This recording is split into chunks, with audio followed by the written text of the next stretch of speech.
Semaun niku yo napa, Pak? Kok munggo cara jelase ngoten nggih pahlawan, teman seperjuangan kali Pak Karno. Kesayane sae. Pokoke mboten menggede lah. Kali rakyat malah andap. Pak salaman biasa ngene nak gak jijik yang wong sembarang kalir kuwi.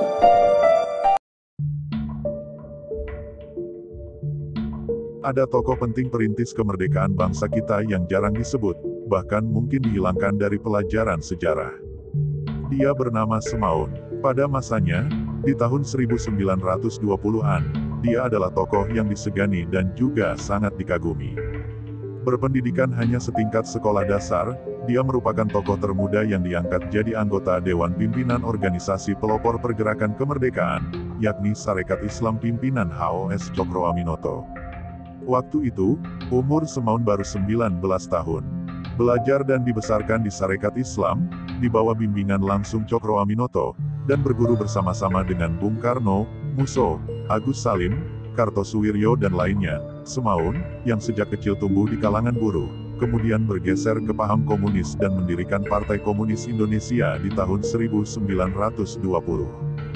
Sudah pasti karena itulah di kemudian hari, terutama di era Orde Baru, nama Semaun seolah-olah lenyap dari ingatan bangsa Indonesia. Hilang dari lembar-lembar buku sejarah kita. Pasca kejadian gerakan tanggal 30 September tahun 1965, komunisme jadi ideologi haram, PKI jadi hantu, dan para pengikutnya harus dilenyapkan. Ingatan anak bangsa generasi-generasi berikutnya soal PKI tinggallah cerita kelabu di malam tanggal 30 September tahun 1965 itu. Dan PKI pun sudah jadi organisasi terlarang. Semaun lahir di sebuah kampung di Curah Malang, Kecamatan Sumobito, Jombang, Jawa Timur, di sekitar tahun 1899. Ayahnya bernama Prawiro Atmojo, yang bekerja sebagai tukang batu di jawatan kereta api. Meski berasal dari keluarga kurang berada, Semaun kecil beruntung bisa belajar di Sekolah Bumi Putra Sekolah Ongkoloro. Di sana, dia belajar baca tulis dan berhitung.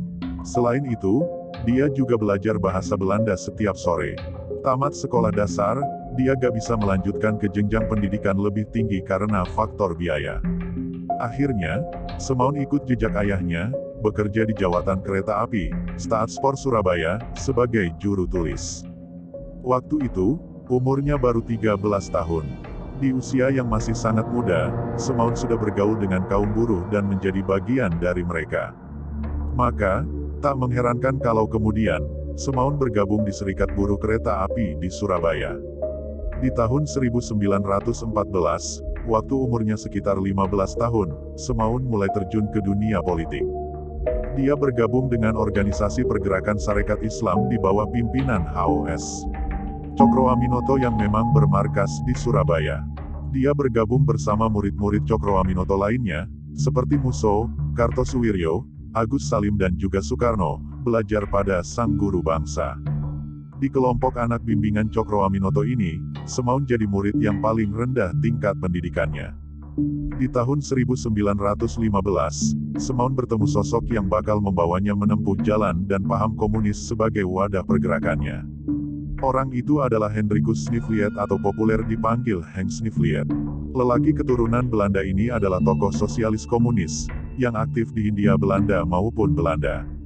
Atas ajakan Snivliet, Semaun bergabung di Organisasi Sosial Demokrat Hindia Belanda atau Indische Sociaal-Democratische Vereniging, ISDV, dan juga Serikat Buruh Kereta Api dan Tram, atau Vereniging voor Spoor en Tramweg Personeel, VSTP. Tahun 1916, Semaun meninggalkan pekerjaannya di jawatan kereta api dan pindah dari Surabaya ke Semarang. Dia diangkat jadi propagandis VSTP dan menerima gaji. Berkat kemampuan bahasa Belanda dan pengetahuan yang luas, yang didapatnya dari rajin membaca, karir Semaun cukup moncer di kedua organisasi bentukan Snivliet tadi. Ditambah faktor kedekatannya dengan sang pendiri organisasi, Semaun dengan cepat berhasil menduduki posisi penting di ISDV maupun VSTP. Semaun gak cuma aktif di organisasi. Dia juga bergerak lewat jalur jurnalistik, dengan menjadi redaktur surat kabar VSTP berbahasa Melayu, dan juga surat kabar Sinar Jawa dan Sinar Hindia milik Sarekat Islam. Sebagai penulis, Semaun terkenal cerdas dan jeli. Dia sangat tajam menyerang kebijakan pemerintah kolonial yang menyengsarakan rakyat, terutama kaum buruh. Di tahun 1918, Semaun menjadi tokoh termuda di Sarekat Islam yang diangkat jadi anggota Dewan Pimpinan. Waktu itu umurnya baru 19 tahun. Sebagai tokoh berpaham komunis yang gigih membela wong cilik, khususnya kaum buruh, Semaun banyak terlibat dan memimpin aksi pemogokan buruh. Aktivitasnya ini membuat pemerintah Hindia Belanda benar-benar kerepotan. Dalam rentang waktu 2 tahun, antara 1918 sampai dengan 1920, Semaun melakukan beberapa aksi mogok buruh besar-besaran. Di antaranya, ada aksi mogok buruh pabrik furnitur sebanyak 300 orang dan aksi mogok buruh industri percetakan. Aksi-aksi itu membuat kalangan pengusaha Belanda was-was dan mengalami kerugian besar. Untuk mengorganisir kaum buruh, Semaun menulis buku dengan judul Penuentun Kaum Buruh, yang diterbitkan VSTP. Buku ini jadi semacam kitab suci kaum buruh dalam mendirikan organisasi dan mengurus keuangan sendiri. Semaun juga mengeluarkan manifest komunis Persdelik Semaun, yang semakin menegaskan pemikiran dan paham yang dianutnya. Gerakan Semaun yang berhaluan komunis membawa masalah di Sarekat Islam. Bersama 2 rekannya, yaitu Alimin dan Darsono, Semaun berupaya keras memperbesar dan memperkuat gerakan komunis di Hindia Belanda. Mereka memanfaatkan Sarekat Islam, yang merupakan organisasi pergerakan kemerdekaan terbesar waktu itu. Pergerakan 3 serangkai ini tak disetujui oleh sebagian anggota Sarekat Islam lainnya, termasuk Cokro Aminoto sendiri. Bagaimanapun, Sarekat Islam memiliki wajah Islam yang kental, sebagaimana tertera dalam nama organisasi tersebut. Dan kita tahu, Islam dan komunisme memang kurang kompatibel. Sarekat Islam pun terpecah jadi kelompok Sarekat Islam Putih dan kelompok Sarekat Islam Merah yang beraliran komunis. Kondisi perpecahan ini membuat organisasi yang sudah menjadi partai politik itu mengalami kemunduran. Akhirnya, Agus Salim meminta anggota yang beraliran Sarekat Islam Merah buat keluar demi disiplin partai. Setelah keluar dari Sarekat Islam, pada tanggal 23 Mei tahun 1920, Semaun mengubah ISDV jadi Partai Komunis Hindia. Selang 7 bulan kemudian, dia mengubah nama partainya jadi Partai Komunis Indonesia. Dia memakai nama Indonesia sebagai bentuk perlawanan terang-terangan kepada pemerintah Hindia Belanda. Sudah pasti, Semaun diangkat jadi ketua PKI yang pertama. Tahun 1923, Semaun berencana melakukan aksi demonstrasi besar-besaran. Tapi, pemerintah kolonial bertindak cepat. Semaun ditangkap dan diasingkan ke Belanda. Dari Belanda, Semaun akhirnya memilih pergi ke Moskow, ibu kota Uni Soviet, dan tinggal selama hampir 30 tahun di sana. Di negara pusatnya komunisme itu, Semaun terus melakukan berbagai aktivitas politik, meski dalam lingkup yang terbatas. Dia tercatat pernah aktif di Komite Eksekutif Komunis Internasional. Dia juga pernah diangkat oleh Stalin, pemimpin tertinggi Uni Soviet, sebagai Kepala Badan Perancang Negara atau Gosplan di wilayah Tajikistan.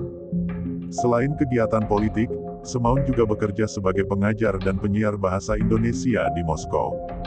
Ketika Indonesia sudah merdeka, Semaun kembali ke tanah airnya. Tapi, waktu itu dia sudah putus hubungan sama sekali dengan PKI. Di Indonesia, dia sempat jadi pegawai pemerintah antara tahun 1959 sampai dengan 1961. Dia juga mengajar mata kuliah ekonomi di Universitas Padjadjaran, di Bandung. Tokoh pendiri dan ketua pertama Partai Komunis Indonesia ini meninggal tanggal 7 April tahun 1971. Dia dimakamkan di Pemakaman Umum Gunung Gangsir, Beji, di Pasuruan, Jawa Timur.